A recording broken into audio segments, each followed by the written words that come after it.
त्याच्याच बरोबर असताना पाणी असल्यामुळे टाकी जी आहे ती टाकी सडायला लागली आहे, याच्याबद्दल अजून त्यांनी कबूल केलेलं नाही. तेव्हा गॅस्केट जाणं म्हणजेच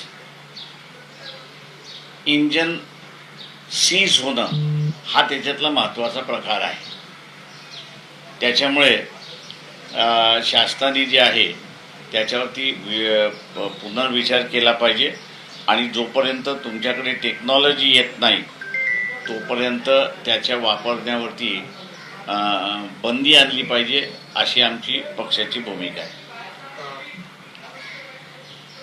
ज्या पद्धतीने लाठीचार्ज जो आहे तो दिल्लीमध्ये झाला, अनेक मुलींना जे आहे ते मारलं गेलं, कुठेतरी पंतप्रधान नरेंद्र मोदी यांनी माफी जी आहे ती मागितली पाहिजे असं मागणी होताना पाहिलं. म्हणजे माफी नाही, माझ्या अंदाजानं केस मला जी काही माहिती येते त्याच्यावरनं असणारा नव्यानं केसेस दाखल करायला सुरुवात केलेली आहेत.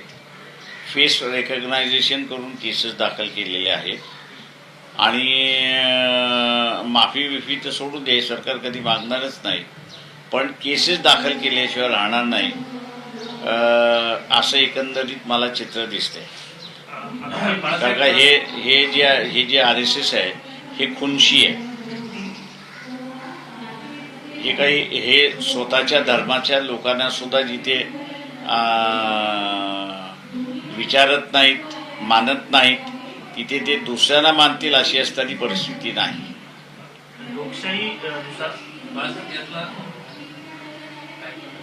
लोकशाहीनुसार सरकार बदलायला हवं. 2029ला कुठेतरी पॉलिटिकल स्टँड आम्ही घेऊ असं अभिजित दिपके आता बोलताना पाहिलं मिळतं. दुर्दैव असं आहे की अभिजित दिपकेला अजून माहिती नाही आणि कळलं नाही आहे की जोपर्यंत राहुल गांधी आहे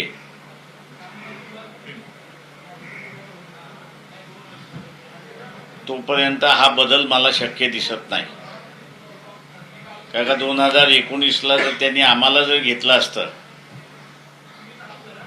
आणि वंचित बहुजन आघाडीला जे अगोदरपासून बाहेर ठेवतात आहे ते डिक्टेशन सुद्धा BJP RSS BJP मार्फत येत आहे काँग्रेसला, असा माझा आरोप आहे. खरं तर मोदी म्हणतात की मी विद्यार्थ्यांना माफ केलं, मात्र प्रत्यक्षात ज्यांचा मृत्यू झाला त्यांच्या कुटुंबाची देखील त्यांना वेळ घेतलेली नाही. तर दुसरीकडं केसेसच्या बाबतीमधला मी जसं म्हणालो की हे खुनशी सरकार आहे. RSSची विचारसरणी हीच खुनशी आहे हे आपण लक्षात घ्या. आणि त्याच्यामुळे हे विद्यार्थ्यांवरती कारवाई केल्याशिवाय राहणार नाही.